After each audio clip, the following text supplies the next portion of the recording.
మీ నినాదాలను చట్టాలు శాసనాలు చేసి ఈ దేశంలో రైతాంగాన్ని ఆదుకున్న పార్టీ కాంగ్రెస్ పార్టీ.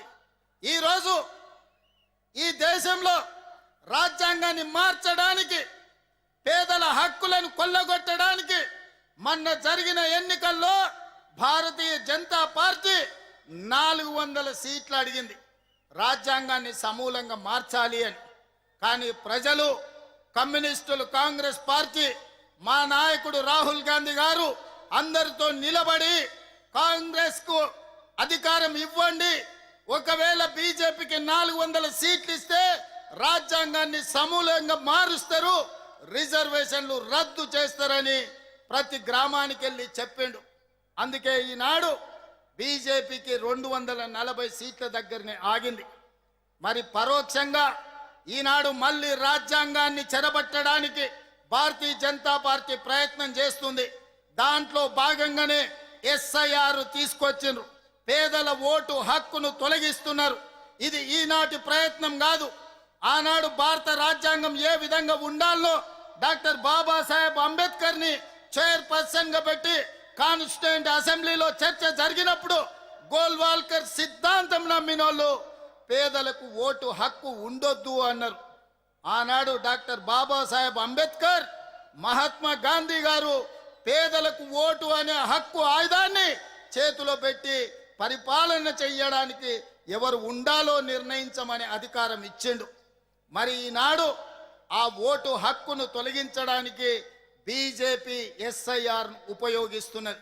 మిత్రులారా, ఈ దేశంలోనే పుట్టి, ఈ దేశంలోనే పెరిగి, ఇక్కడ చనిపోతే ఈ మట్టిలో కలిసే మూలవాసులైన ఆదివాసీలను మీ ఆనవాళ్ళు తీసుకురండి, మీ ఆధారాలు తీసుకురండి, అప్పుడే మీకు ఓటు హక్కు ఇస్తామంటే ఇక్కడనే పుట్టి, ఇక్కడనే పెరిగి, ఇక్కడనే ఈ అడవుల్లో ఉండే జాతులు ఎక్కడి నుంచి ఆధారం తీసుకొస్తారని నేను అడుగుతున్నా. అందుకే మిత్రులారా, ఈ దేశంలో కుట్ర జరుగుతుంది. అధికారాన్ని శాశ్వతంగా అంటి పెట్టుకోవాలని పేదల వ్యతిరేక ప్రభుత్వం భారతీయ జనతా పార్టీ ప్రయత్నం చేస్తుంది. ఈనాడు శ్రీమంతుల ఓటు ఎక్కడ పోదు, కార్పొరేట్ కంపెనీల హక్కులు ఎక్కడికి పోవు. ఈనాడు తెచ్చిన ఎస్ఐఆర్ భూమి లేని నిరుపేదలు, రైతు కూలీల హక్కులు పోతాయి. వాళ్ళ ఓటు హక్కు పోతే వాళ్ళ రేషన్ కార్డు పోతుంది, వాళ్ళ రేషన్ కార్డు పోతే వాళ్ళకున్న ఆస్తులు పోతాయి. ప్రభుత్వం అందించే సంక్షేమ పథకం ఏది కూడా అందదు. ఈ దేశంలో ఏది కావాలన్నా ఓటు హక్కు ఉన్నవాడికే ప్రభుత్వాలు ఈరోజు సంక్షేమ పథకాలు ఇస్తున్నాయి. ఒకవేళ ఓటే తొలగిస్తే రేషన్ కార్డు పోతుంది, మీ ఇల్లు పోతుంది, మీకు వచ్చే పెన్షన్ పోతుంది, మీకు వచ్చే ప్రభుత్వ సంక్షేమ పథకాలు అన్నీ పోతాయి. ఈరోజు పేదవాళ్ళ హక్కును కాల రాయడానికే బీజేపీ కంకణం కట్టుకున్నది. అందుకే మిత్రులారా, ఈరోజు అప్రమత్తంగా ఉండవలసిన పరిస్థితి వచ్చింది. ఈరోజు మనం కాంగ్రెసా, కమ్యూనిస్టా లేదా ఇంకెవరా అని ఆలోచన చేసే సందర్భం కాదు. కాంగ్రెస్ అయినా కమ్యూనిస్ట్ అయినా ప్రజాస్వామ్యాన్ని కోరుకునే ప్రతి వారు ఏకమై నరేంద్ర మోడీకి వ్యతిరేకంగా ఈ దేశంలో దండు కట్టాలి, ఈ రోజు పోరాటం ప్రకటించాలి. అప్పుడే ఈ ప్రజాస్వామ్యం బతుకుతుంది.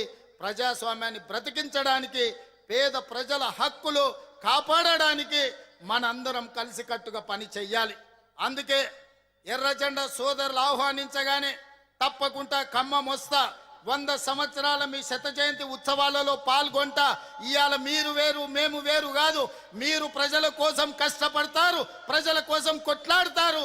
మీరు కొట్లాడి మీరు ఇచ్చే నినాదాలను చట్టం శాసనం చేసే పార్టీ కాంగ్రెస్ పార్టీ. ఇవాళ ఈ అధికారంలో మీ సహకారం కూడా ఉన్నది, మీ శ్రమ కూడా ఉన్నది. మిత్రులారా, ఇది పేదల రాజ్యం, ఇది పేదల ప్రభుత్వం. ఆనాడు మీరిచ్చిన నినాదమే ప్రజా రాజ్యం అని ఇచ్చిండ్రు. ఆనాడు మీరు ఇచ్చిన పిలిపే ఈనాడు పేద ప్రజలకు ఒక ప్రభుత్వాన్ని ఏర్పాటు చేసినాం. భవిష్యత్తులో కూడా ఇవాళ ఒక్క మాట చివరిగా చెప్తాను. ఖమ్మం జిల్లాకు ఒక ప్రత్యేకత ఉన్నది. నరేంద్ర మోడీ, అమిత్ షా ఇద్దరు కలిసి వచ్చినా ఖమ్మం జిల్లాలో 2 సర్పంచులను కూడా గెలిపించుకోలేరు. ఈ గడ్డ మీద తులసి వనంలో గంజాయి మొక్కలకు స్థానం లేదు. ఈ ఖమ్మం జిల్లా గడ్డ మీద భారతీయ జనతా పార్టీకి సర్పంచులు కూడా గెలిపించుకోలేరు. ఇవాళ కమ్యూనిస్టు సోదరులు బలమైన ఉద్యమాన్ని ఈ ప్రాంతంలో నెలకొల్పినందుకే ఈ రోజు భారతీయ జనతా పార్టీకి ఈ ఖమ్మం జిల్లాలో స్థానం లేదు. అందుకే మిత్రులారా, భవిష్యత్తులో కాంగ్రెస్ పార్టీ చేయబోయే పోరాటం భారతీయ జనతా పార్టీ నరేంద్ర మోడీకి వ్యతిరేకంగా మీరందరూ కలిసి రండి. మనందరం కలిసి భారతీయ జనతా పార్టీని గద్దె దింపుదాం, రాహుల్ గాంధీని ప్రధానమంత్రిని చేద్దాం. మీ అందరి సహకారం ఉండాలి. రాబోయే 100 ఏళ్ళు పేదల కోసం మీరు కొట్లాడాలి. ఇంత మంచి కార్యక్రమాన్ని ఏర్పాటు చేసిన నిర్వాహకులకు అందరికీ కూడా మనస్ఫూర్తిగా ధన్యవాదాలు, కృతజ్ఞతలు తెలియజేస్తున్నా. All different countries and different states who are delegates are here. I wanted to congratulate my friends. You are completing your 100 years celebrations. Another 100 years you have to fight for poorest of the poor people, right? So Congress party is there to support communist friends. We are there. We have to fight against Narendra Modi.